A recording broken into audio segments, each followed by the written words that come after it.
জুলাই গণঅভ্যুত্থান চলাকালীন সময় কুষ্টিয়ায় আন্দোলনরত শিক্ষার্থীদের উপরে যে গুলিবর্ষণ করা হয় সেই গুলিতে ব্যবসায়ী শিক্ষার্থী সহ মোট 6 জন নিহত হয় এবং সেই যে গুলিবর্ষণের যে ঘটনা সেই গুলিবর্ষণের প্ররোচনা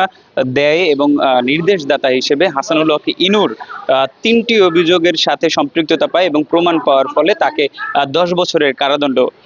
দিয়েছে ট্রাইব্যুনাল 2-এর বিচারক বেঞ্চ। তার বিরুদ্ধে যে আনিত যে 8টি অভিযোগ সেই 8টি অভিযোগের মধ্যে দিয়ে 3টি অভিযোগে তাকে সম্পৃক্ততা পায় এবং প্রমাণ মিলে, যার ফলে 3 নম্বর যে অভিযোগ রয়েছে 3 নম্বর, সেই 3 নম্বর অভিযোগে তাকে 10 বছরের কারাদণ্ড এবং বাকি যে ধারা অভিযোগগুলো রয়েছে বাকি প্রত্যেকটি অর্থাৎ বাকি যে 5টি অভিযোগ রয়েছে সেই 5টি অভিযোগে কিন্তু তাকে খালাস দেওয়া হয়েছে। এই বিষয়ে যখন হাসানুল হক ইনুকে এজলাস থেকে নামানো হয়, নামানোর সময় তিনি কিন্তু